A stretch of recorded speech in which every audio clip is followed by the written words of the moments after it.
are slow if you're not running faster than 150 in the 800 meter. The 150 wall is the border between being locally fast at your township meet and being a legitimate problem on the national circuit. And in this video, I'll tell you exactly how to do it. But here's the truth. If you're stuck at 150 to 151, or if you're in that 153 range and are due for a breakout race, running 149 or faster is possible. And given my history as an athlete, there are few people better to talk about this subject than me. In 2022, there was a time where my 5 top fastest times in the 800 were 149.89, 149.96, 150.08, 150.31, and 150.69. I had broken the 150 barrier, but not meaningfully. I was stuck in a rut. I know the frustration of the 150 mark better than anyone else. I spent 2 full seasons and about a dozen races banging my head against that wall. I was the king of the 150 flat. I could run it in my sleep. I could run it in a monsoon. So here is what you need to do to break 150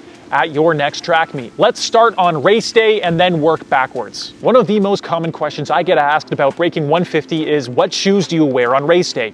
And the answer is absolutely crucial, so listen close. It's whatever feels best. Shoes are so good nowadays that it's whatever you feel comfortable running in on the day. To prove that, when I ran my 3 fastest times as of early 2022, my 149.89 was ran in Max Flies, my 149.96 was ran in Victories, and my 150.08 was ran in Dragonflies. That's a 0.19 second difference between my first and third fastest time, and all of them were wearing different pairs of shoes. Work out in your favorite pair of spikes, and if you feel fast and you're running fast, wear them on race day. But do not wear a pair of spikes for the first time on race day. If you're on the edge of breaking 150, I shouldn't be telling you this anyways, yet here I am. The takeaway is simple. It doesn't matter what shoes you wear nowadays. The technology is so good that, it doesn't matter. The shoes are tools, not the engine. You are the engine. To break the 150 purgatory on race day, you have to commit to the race, not the pace, the race.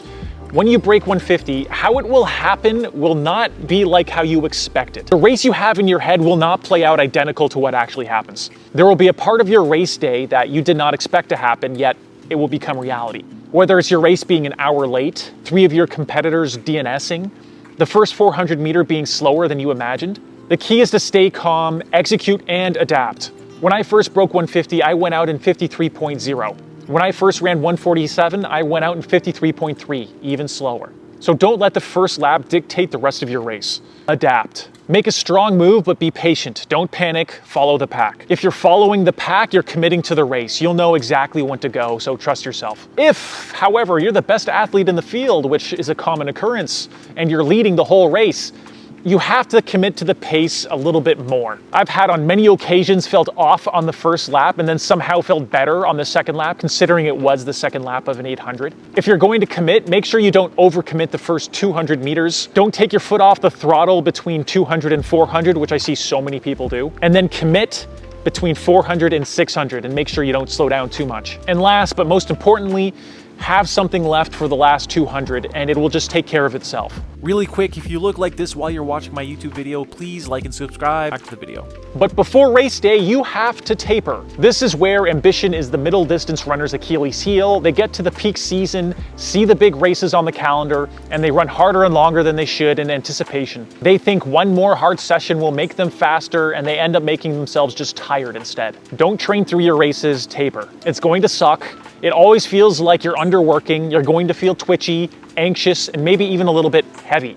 We've all been there. But you'll get over it. You're feeling this discomfort out of habit, not a lack of fitness. Rest is good, and your body needs to be fresh to handle the violence of a sub 150 pace. That brings us to the most important attribute to have to break 150 in the 800 meters.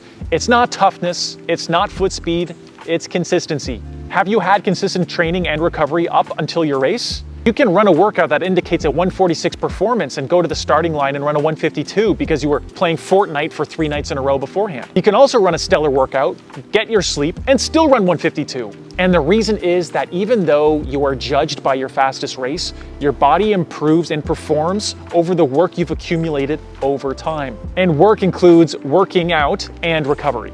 I remember one of my training partners ran an amazing workout. It was something like a 500 with a 300 with 75-second rest. And I think he ran 66 seconds for the 500 and a 41 or a 42 for the 300. A lot easier said than done. That's a phenomenal workout.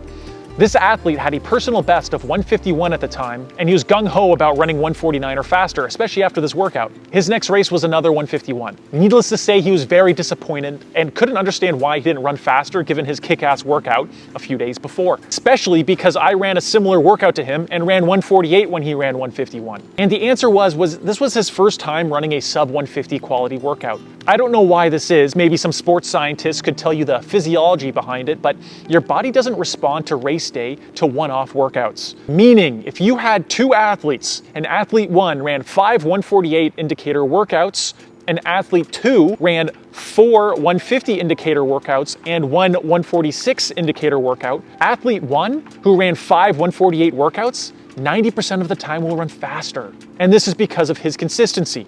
And the funny thing is, being consistent is the #1 thing to do in every other aspect of your life too. There are no magic pills or get-rich-quick schemes, just a long, calculated grind that eventually works out. After running 5 times between 149.8 and 150.6, I was very tired of running within that range, yet all of my workouts would indicate I'd run faster. I told my club's jump coach at the time about how disappointed I was in my performance given my workouts, and that all my races were within a certain zone. And he told me that running a bunch of times or jumping a bunch of distances that are that close together means that I'm due for a breakout race. That didn't make me feel very much better at the time, but my very next track meet, I ran 147, then 148. I saw the same jump coach after, and he just said, "Told you." And the next season I ran the 800 over 10 times and only failed to break 150 once. So keep at it. It's not going to be what you do on race day that's going to be the deciding factor if you break 150 or not. It's going to be what you've been doing leading up to it. This leads us to indicator workouts. What workouts do you run that will indicate you're going to run a sub 150 800 meter race? I'll give you my 3 favorite ones. Workout number 1, 8 times 3 minutes with 3 minutes rest. If you're targeting a sub 150, you want to run those 300 meters in 41 flat or faster. Preferably faster, obviously. This is one of my favorite 800 meter workouts. It will take a while to work up to, but when I can run this slightly faster than 800 meter pace, I know I'm ready to go. I like to do variations of this workout leading up to doing it as a benchmark workout later in the season. I'll start with 2 times 4 times 300 meters with 3-minute rest and 8-minute set break, then go up to 6 times 300 meters with 8 minutes set break, and then 2 times 300 meters, and then I'll work up to the full 8 times 300 meters with 3-minute rest. Just focus on getting this workout done at first. The fitness will come. It will be the hardest 800 meter workout you've ever done. At least for me it is. It never feels easy, but you need to get used to running fast and for a long period of time and then doing it again on repeat. You will feel more pain running this workout than the pain you will feel in an actual race. You can depend on that. Workout number 2 is 3 times 400 meters with 4 minutes rest. The one and only Nick Symmonds made this workout famous. Symmonds classifies this workout as the best 800 meter indicator workout, claiming that whatever pace you average here is the pace you should run in a race. From my experience, this isn't the case. I like to take the average 400 meter pace, add a second, and then that's the best pace you'll run your 800 meters at. Every athlete is a little bit different, but that's what's worked for me. This workout hurts, but it's short. By the time you're on your last rep, you'll have rubbery legs, but that adrenaline will kick in and you'll somehow hold on or run faster the last lap. It's common after the first rep to think, there's no way I can do another 2 of these, but trust me, you can and you will. The final workout I'll give you here is 4 times 200 meters with 1 minute rest times 3. With 5-minute set break. And you want to try to run this faster than 27.5 seconds. So 27.4 seconds or faster. This workout is on the same level of pain as the 8 times 300 meter workout.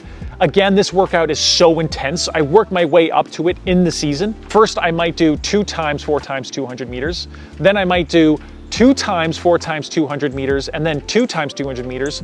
And then finally, I'll do the full 3 times 4 times 200 meters. 5-minute set breaks fly by in this session. The last set, you are certain you're not going to be able to complete it, which is a common theme from these lactate tolerance workouts. Yet you treat each rep like it's the only one that matters, you hit the pace, and you get it done. I'll tell you this, your last rep will not be your fastest one, but hold on as much as you can. And those are my favorite indicator workouts. Again, the point of all these is to simulate the burn in the 800 meters, and even though you're burning and fatiguing, you're still holding on to a sprinting pace.